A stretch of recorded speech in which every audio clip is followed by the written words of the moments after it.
My channel, it's me Simran Sahani and welcome to another session of Simran talk. तो कैसे हैं मेरे प्यारे प्यारे भाई बहन।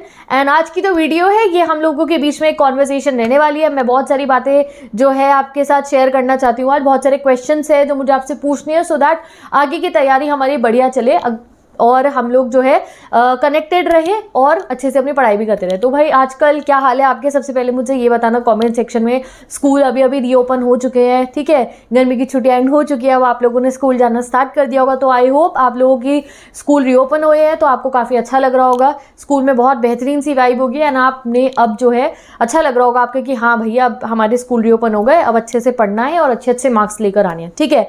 और जो है आजकल क्या चल रहा है, वैसे ना आजकल बारिश बहुत ज़्यादा हो रही है, तो बताना कैसे चल रहा है आपके स्कूल में। कोई पता चले एक आध दिन की अभी और छुट्टी पड़ गई हो या कोई टाइम वाइम चेंज हुआ हो तो मुझे बताना, क्योंकि मुझे याद है जब मेरी समर वेकेशन एंड हुई थी तो स्कूल शुरू होते थे या कई बार ऐसे इतनी बारिश होती थी ना, आजकल हमारे यहाँ बहुत बारिश हो रही है तो बारिशों में स्कूल जाने का एक बिल्कुल ही अलग सिनेरियो होता था। इतनी बार मेरे साथ ऐसा होता था कि स्कूल जाते हुए में ना मेरा बैग वगैरह सब गीला हो जाता था। तो मैंने सोचा मैं आप लोगों को कह दूँ कि अगर आप लोगों के एरिया में बारिश हो रही है तो प्लीज़ जब भी स्कूल जा रहे हो आप अपना, ठीक है, या वापसी पे आते हुए भी पता नहीं होता हमारा 9th पीरियड तक 8th पीरियड तक बारिश होनी शुरू हो जाती है, तो खुद भी रेनकोट लेके जाना स्कूल और जो बुक्स है उनको भी कवर करके लेके जाना, ठीक है। हाँ वेल तुम्हारे पास कोई वो बहुत महंगा सा बैग हो जो वाटरप्रूफ वगैरह हो तो अलग बात है, वरना तो भैया जो हमारे बैग जैसे मेरे पास था मैं तो नॉर्मल उसको अच्छे से कवर करके लेके जाती थी। तो भाई अपने बैग को कवर करके लेके जाना, कई बार वाटरप्रूफ वाले बैग में भी पानी चला जाता है, ठीक है, तो अपने बैग्स को कवर करके ले जाना सो दैट बुक्स बिल्कुल आपकी ठीक रहे। आई रिमेंबर, पता है क्या होता था जब ये बारिशों के दिनों में हमारे यहाँ बहुत बारिश होती थी तो मैं कई बार स्कूल जाती थी, वापस आती थी सारी बुक्स गीली हो जाती थी। फिर क्या है, दोपहर में आके वो सेंटर टेबल ड्राइंग रूम वाला वहाँ सारी बुक्स लगाई, ऊपर पंखा चलाया, इधर से कूलर चलाया और भैया बुक्स को सुखाने में इतनी देर लग जाती थी। तो आप लोग जो है मैं पहले ही बता रही हूँ, तो फिर अपने बैग्स को कवर करके लेके जाना। और कैसा चल रहा है आपका स्कूल, ठीक है। अभी एक आध दिन जब नया नया स्कूल खुलता है ना फिर ऐसा लगता है स्टार्टिंग अप्रैल वाली वाइब आती है, एक आध दिन तो जब दोबारा से समर वेकेशन के साथ स्कूल खुलता है और हॉलीडे होमवर्क की चेकिंग हो रही होगी। तो कैसे हो रहे हैं आपके हॉलीडे होमवर्क चेक, कैसा आपको रिस्पॉन्स मिल रहा है और क्या सबने बना लिया था? कोई ऐसे तो नहीं है मेरे भाई बहन जो आखिरी दिन पे अभी भी कुछ आज जाके हॉलीडे होमवर्क बना रहे हो, तो देख लेना अपना कंप्लीट करके अच्छे से हॉलीडे होमवर्क जो है अच्छे से चेक करा लेना, क्योंकि इंटरनल मार्क्स भी हमारे लिए गाइस मैटर करते हैं, हमारी परफॉर्मेंस बहुत ज़्यादा मैटर करती है। तो ये वीडियो ना 6 to 12 तक के सारे मेरे भाई बहनों के लिए, ठीक है। तो 6 to 8 वालों ने तो बहुत अच्छे से बना ही लिया होगा अपना हॉलीडे होमवर्क, और जो 9 to 12 वाले थे अगर हॉलीडे होमवर्क असाइनमेंट्स मिले थे तो जो है उनको अच्छे से अपना चेक करवा लेना, बिकॉज हमारी कहीं ना कहीं इंटरनल परफॉर्मेंस भी मैटर करती है जो मैंने आपको बताया, ठीक है। तो आई होप आप लोगों की क्लासेस अच्छे से शुरू हो गई होगी। और ये जो तुम्हें मैं बारिश वाला इंसिडेंट बता रही हूँ, अगर किसी के साथ हुआ हो तो मुझे ज़रूर बताना कमेंट सेक्शन में। मेरे तो इतने इंसिडेंट है ये बारिश वाले। एक बार क्या हुआ था मेरे स्कूल में, जब मैं जा रही थी तो जब मैं स्कूल गई मैंने लंच देखा अपने, मेरे पूरे लंच में पानी भर गया था। तो फिर थैंक गॉड मेरे पास उस दिन 20 रुपये थे तो मैंने कैंटीन से पैटीज़ खा ली थी, एक अपनी फ्रेंड को खिलाई 10 की, हमारे यहाँ तो कैंटीन में 10 रुपीज़ की मिलती थी, एक खुद खाई एक अपनी फ्रेंड को खिलाई और उसको ही मैंने लेने भेज दिया था, बिकॉज मैं कैंटीन में जाने से थोड़ा डरती थी, बहुत भीड़ होती है हमारी कैंटीन पे और बारिशों के दिनों में तो कैंटीन में और ही ज़्यादा भीड़ लग जाती है। तो हमारे स्कूल में होता है ऐसा, अगर कैंटीन हो तो कि बहुत भीड़ हो जाती है बारिशों के दिनों में तो बताना मुझे कमेंट सेक्शन में। तो हमारे यहाँ क्या होता था बारिश वाले दिन पे वैसे भी बहुत ही भीड़ होती थी तो मैं कैंटीन में जाने से बहुत ज़्यादा डरती थी। और डर होने का एक रीज़न और है, तो आज चलो मैं बात कर ही रही हूँ तो आपको बताती हूँ। मेरी लाइफ का एक इंसिडेंट है, मुझे काफ़ी बुरा लगता है ये इंसिडेंट। तो मेरा बर्थडे था, तो मेरे बर्थडे वाले दिन 8th में थी मैं, 8th क्लास की बात है ये। तो मेरा बर्थडे था, मम्मी ने मुझे पैसे दिए थे क्योंकि मेरे को अपनी सारी फ्रेंड्स को ट्रीट देनी थी। तो हमने डिसाइड करा था कि मैं अपनी हर फ्रेंड्स को वो 20 रुपीज़ वाला एक लेस खिला दूंगी और 10 रुपीज़ वाली एक फ्रूटी, ठीक है। पैसे दिए थे 30 रुपीज़ ईच, सबकी ट्रीट थी और 6 दोस्त थी मेरी पक्की वाली, उनको मुझे खिलाना था। तो मैंने जाके जैसे जैसे करके हमने जो है वहाँ पे कैंटीन से चिप्स लिए, मैंने सारे चिप्स लिए थे, मेरी फ्रेंड के हाथ में सारी की सारी फ्रूटी थी। अब जैसे ही मैं चिप्स लेकर आई तो एक छोटा बच्चा था, जूनियर विंग का था, 4th 5th का होगा, पता नहीं क्या हुआ एकदम से वो भागता हुआ आया और मेरे हाथ से 3 पैकेट चिप्स के छीन के ले गया। उस दिन के बाद से मुझे बहुत डर लगता था कैंटीन में जाने में। अभी भी मैं अपने कहीं से भी उसके बाद जब भी मैं पैटीज़ लेकर आती थी कैंटीन से या अगर चिप्स लेकर आती थी तो मैं ऐसे पकड़ के लेकर आती थी कोई छीन ना ले। तो ये कहीं ना कहीं मेरी एक बहुत खतरनाक मेमोरी में से एक है। तो चलो मजाक कर रही थी ये सब बातें, तो I was just sharing you कि हाँ भाई स्कूल लाइफ ना, ये इंसिडेंट जो है ना ये आज भी मुझे इतना याद आता है। कभी मैं अपने फ्रेंड से मिलती हूँ उनसे ही तो हम डिस्कस करते हैं, भाई तेरे बर्थडे पे उस दिन क्या हुआ था। तो गाइज ये तो तुम्हारी स्कूल लाइफ है ना, ये सब मैं तुम्हें इसलिए बता रही हूँ कि इस लाइफ को एंजॉय भी करना। मैं हमेशा कहती हूँ पढ़ो पढ़ो पढ़ो भाई, 99% लाने, हाँ 99% लाने, साथ में स्कूल में अपनी अच्छी अच्छी मेमोरीज बनाओ। ये स्कूल के दिन तुम्हें बहुत ज़्यादा याद आने वाले हैं। अभी लगता है ना अरे रोज़ स्कूल जाना पड़ेगा, छुट्टी मार लेते एक आध दिन, हाँ छुट्टी मारेंगे, पढ़ने के लिए मारनी होगी भी तो मारेंगे, but go and enjoy your school life. ये आपके लाइफ के सबसे बेस्ट दिनों में से एक है। बाद में आप इन्हें बहुत ज़्यादा मिस करने वाले हो। Even I miss my school days, ठीक है। तो ऐसी ही छोटी छोटी चीज़ें ना आपके दिमाग में हमेशा याद रहेंगी, हमेशा आपको याद रहने वाली है।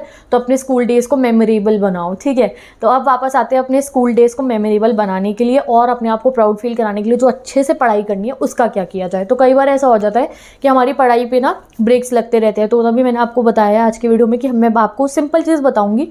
ये वीडियो में ये नहीं कि मैं आपको कुछ स्ट्रैटेजी बताती, नहीं, सिंपल चीज़ है। मेरे साथ भी होता था, 2 दिन पढ़ ली, 1 दिन लग रहा है अरे टाइम टेबल भी स्ट्रैटेजी में ब्रेक ना लग जाए, तो मैं क्या करती थी। और सबसे फर्स्ट चीज़ मुझे बतानी है अभी जुलाई में ही जो आप लोगों को फॉलो ज़रूर करनी है वो है डू मेक योर नोटबुक्स, ठीक है। जो आपकी नोटबुक्स है, नोटबुक का वर्क बिल्कुल प्रॉपर वे में आप लोगों का कंप्लीट रहना चाहिए, ठीक है। जो आपको हमेशा ये होता है नोटबुक में मैम एनसीईआरटी बैक क्वेश्चन करने को देते हैं, इधर योर 9th 10th 11th 12 हमें स्कूल की नोटबुक में वर्क परफॉर्म करना होता है, तो उसको आप ना थोड़ा सीरियसली लो, ठीक है। पहली चीज़ ये है, उसका प्रॉफिट ये रहेगा, एक बर्डन नहीं होता है। कई बार ना दिमाग पे ऐसे में बड़ा, अरे यार स्कूल वाली कॉपी नहीं बनी हुई हमारी, मार्क्स भी मिलते हैं उसके तो, और दिमाग में टेंशन रहती है। वो बर्डन कहीं ना कहीं हमारी पढ़ाई को जरूर इफेक्ट करती है। एक बात तो रही बर्डन की। दूसरी बात ये है, अगर एनसीईआरटी क्वेश्चन, स्पेशली अगर मैं थ्योरेटिकल सब्जेक्ट्स की बात करूं, अगर वो एनसीईआरटी बैक क्वेश्चन ही जो मैम कहती हैं क्लास में कि आपको अपनी नोटबुक में जो है परफॉर्म करने हैं, अगर वो ही आपने सीरियसली परफॉर्म कर लिए गाइज, आपका बहुत बढ़िया प्रिपरेशन हो जाएगी। यानी कि वो चैप्टर आपको क्रिस्टल क्लियर हो जाएगा। चाहे आप ना नोट डाउन करके लिख रहे हो, चाहे मैम बुक में मार्क करा देती है यहाँ से इस लाइन में ये वाला आंसर है, चाहे आप उसे नोट डाउन करते हुए भी अगर कॉन्सेंट्रेशन से कर रहे हो ना कि अच्छा ये क्वेश्चन है, इसको नोट डाउन करा और इसका ये आंसर है, इसको समझ के अगर आप लिखोगे, जब आप वो नोट डाउन कर रहे हो तो ये नहीं कि चीटिंग कर रहे हो और बिल्कुल ही बेध्यानी में बस ऐसे लिखे जा रहे हो, नहीं। एक बार उसे पढ़ा, अच्छा ठीक है इस आंसर में ये लिखा है, इसे ऐसे समझ रहे हो, और फिर चाहे देख देख के भी लिखोगे समझ के, भाई वो तुम्हारी लॉन्ग टर्म में जाके फिक्स हो जाएगा। और फिर जो वो दिक्कत आते हैं ना, दीदी आंसर बनाने नहीं आते, लिखे नहीं जाते, तो भाई स्कूल का होमवर्क करते करते आंसर फॉर्मेशन टेक्निक आपको आ जाएगी। तो एनसीईआरटी बैक क्वेश्चन या जो नोटबुक्स है उन्हें बढ़िया से बनाओ, ठीक है। और नोटबुक्स जो है कई बार हमारा ना पेंडिंग वर्क रह जाता है, तो नोटबुक्स के लिए मैं आपको सजेस्ट करूंगी, बहुत सारा पेंडिंग वर्क रह जाता है गाइज। आजकल व्हाट्सएप का जमाना है, अपना सारा काम टाइम पे कंप्लीट करो। अपनी किसी फ्रेंड से व्हाट्सएप पे आप मंगा सकते हो, तुम्हारे फ्रेंड का भी कंप्लीट नहीं है तो क्लास का कोई एक बहुत ऐसा बच्चा ना जिसकी कॉपी बिल्कुल तैयार रहती है, काफ़ी सारी गर्ल्स होती हैं हमारी क्लास में, ठीक है, उनकी कॉपी बिल्कुल सुंदर, वो कवर चढ़ा हुआ ब्राउन वाला, उसके ऊपर वो एक और शीट चढ़ी होती है, फिर वो नेम स्लिप लगी होती है, वो स्केच पेन से हेडिंग डलती है ब्लैक वाली, और साथ में आंसर होते हैं। अपनी क्लास में मैं थी वो वाली बच्ची जो स्केच पेन से हेडिंग डाल के, फिर ब्लू पेन, फिर मार्कर, फिर व्हाइटनर, सब कुछ नीट एंड क्लीन वाली। तो वैसे वाले बच्चे को भी अपना फ्रेंड बनाओ एंड उनसे नोटबुक, उनसे रिक्वेस्ट कर लेना कि भाई मुझे व्हाट्सएप कर दो प्लीज़, ठीक है। काफ़ी सारे लड़के भी ऐसे होते हैं, उनकी राइटिंग इतनी ज़्यादा नीट हो रही है। मेरी क्लास में बहुत सारे बच्चे थे ऐसे, और वो बॉयज़ थे, उनकी राइटिंग इतनी नीट थी, मुझे मेरी राइटिंग देख के शर्म आ जाती थी। इतनी beautiful handwriting, neat handwriting वाले बच्चे जो होते हैं ना, उनसे बात कर लेना कि भाई मुझे व्हाट्सएप कर दो फोटो को, ठीक है। और वो नीट हैंड राइटिंग वाले बच्चों की कई बार ड्राइंग भी बहुत ज़्यादा अच्छी होती है, तो वही वाले बच्चों की कह रही हूँ मैं, चाहे लड़का और लड़की हो, जिनकी नीट हैंड राइटिंग है ना उनसे ले लेना नोट से। फोटो कॉपी कराने देख नहीं है तो भाई नीट हैंड राइटिंग से कॉपी डाउन कर लेंगे, काम क्या दिक्कत है। तो मेक श्योर कि आप नोटबुक का काम अपना जो है ना पूरा अपना बिल्कुल अप टू मार्क रखना है। ये नहीं कि भैया नोटबुक बनी ही नहीं है, नहीं, एक तो टेंशन नहीं रहेगी, ऊपर से बनाने का फ़ायदा भी बहुत मिलने वाला है। नेक्स्ट चीज़ जो मुझे बात करनी है वो है कंसिस्टेंसी से पढ़ाई करनी है भाई। अब हमने ये नहीं कि अभी पढ़ेंगे पढ़ेंगे पढ़ेंगे बोलते रहो और पढ़ाई कुछ हो नहीं पाती है, ये नहीं करना है।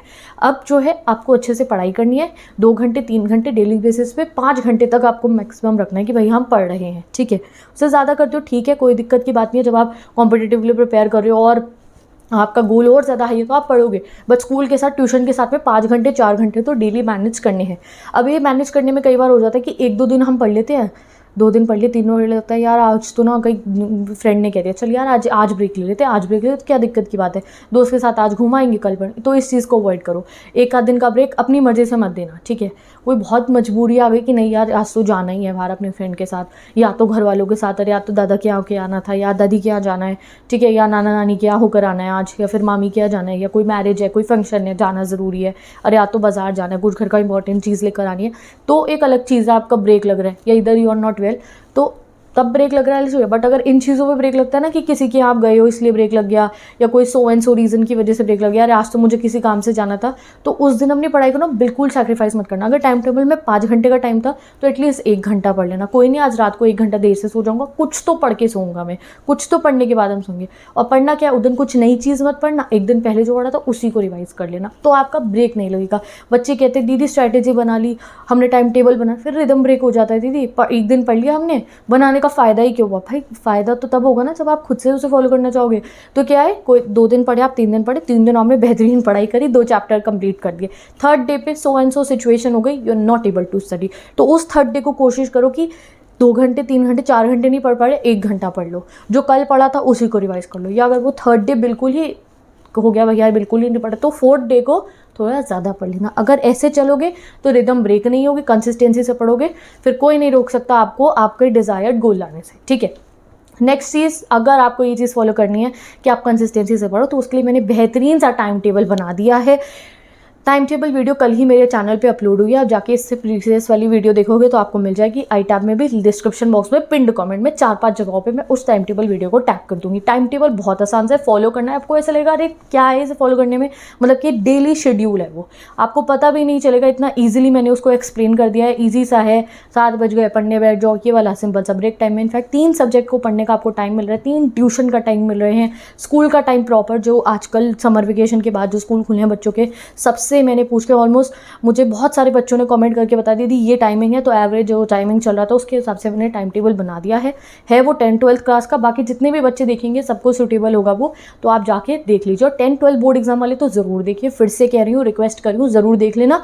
कॉमेंट सेक्शन में उसका लिंक दे दिया है, तो आप जाके उसे देख लेना। चाहो तो अपने फ्रेंड्स के साथ शेयर भी कर देना, सो दैट वो भी उस समय पे पढ़े हो जो तुम पढ़े हो, तो दैट वो तुम्हें फ़ोन करके या ग्रुप चैट पर आपका टाइम वेस्ट ना कर रहे हो, ठीक है। तो सब बच्चे इकट्ठे बैठ के एक समय पर पढ़े होंगे, तो कोई किसी से बात करेगा ही नहीं, कोई डिस्ट्रैक्शन होएगा ही नहीं, ठीक है।